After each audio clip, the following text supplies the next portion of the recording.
جماعة ونحسن السلام عليكم ورحمة الله وبركاته غيرت وهذا السلام ويا الهانتين ملك الصوت جوكتان صد وهذا وحد الله يا وقت تشويقة هذه واحد هذا ويا هي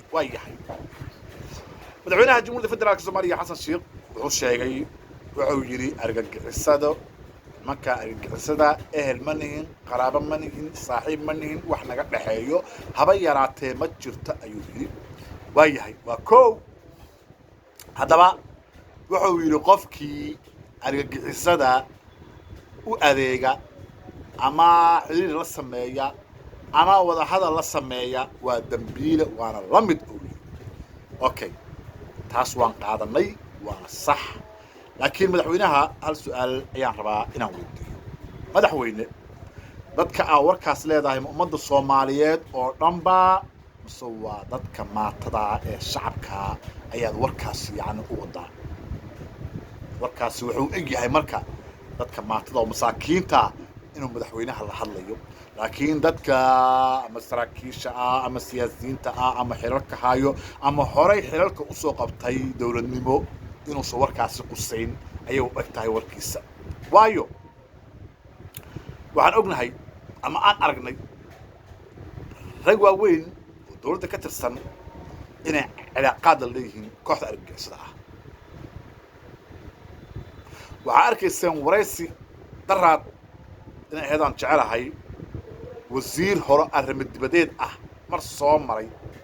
la taliyihii farmaajona ahay wuxuu ku hadlayay waad maqlaysay inuu shabaabka garab taagnaay rag kale intoo siyaasiyiina way jiraan oo shabaabka ku fikir marka madaxweynaha kuwa uma jeeda miyaa dadkeena reydka masaakiinta miyuu warka ku socdaa يا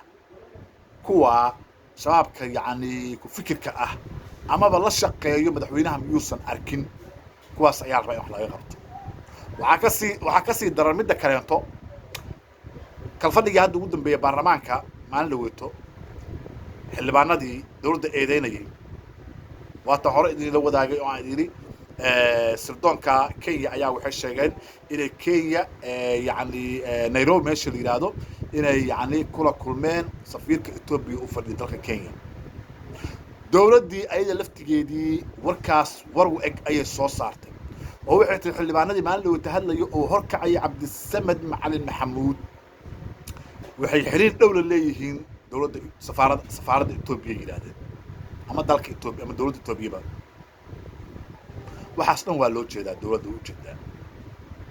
يا وحسنا واللوجة ده وحب الله يقاوم معي لكن قف صعبة هم مساكين أو يعني حوجة السلية هاي وش حوجة صرت ويك قبكرتها باورها كالصعدة ورك عصر شيء وركاس وعوجة هاي ور مساكين تقول كالصعدة لكن رجوا وين من الزوريين وركاس يكون الصعدة حقيقة إنه سكون الصعدة وأروح إسكان موضوع اللي بعدين ما عنده تعال الدولة ما عدت العدم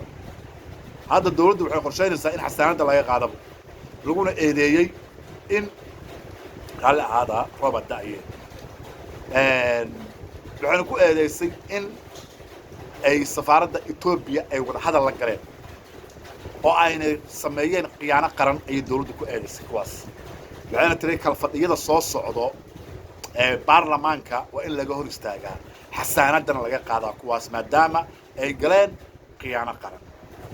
dawladda Ethiopia iyo dawladda Soomaaliya oo isku dhacay oo safaaradihii kala qaatay ayay ayaga xiriir la sameeyeen safaaradda Ethiopia sidaasna waxaa dana tiri isla dawladdii federaalka Soomaaliya haddaba marka hadalka Xasan Sheekh ayaan ku socdaay hadalka Xasan Sheekh miyuusan ahayn marka hadal ku socdo dadka masaakiinta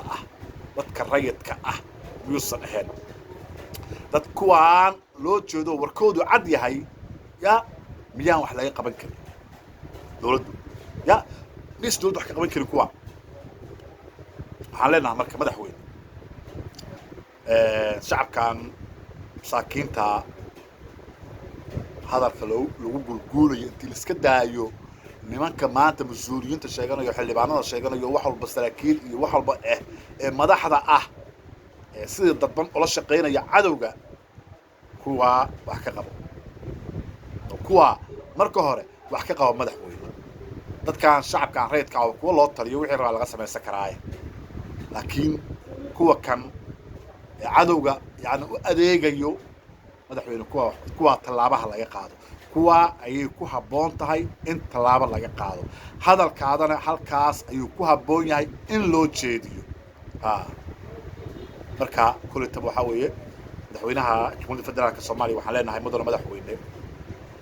sharciga waa in loo sinaadaa waa mas-uul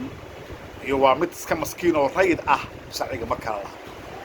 sharciga adigaa dalka ugu sarreeyo kan ugu hooseeyo iyo adiga waa inaad seeb noqotaan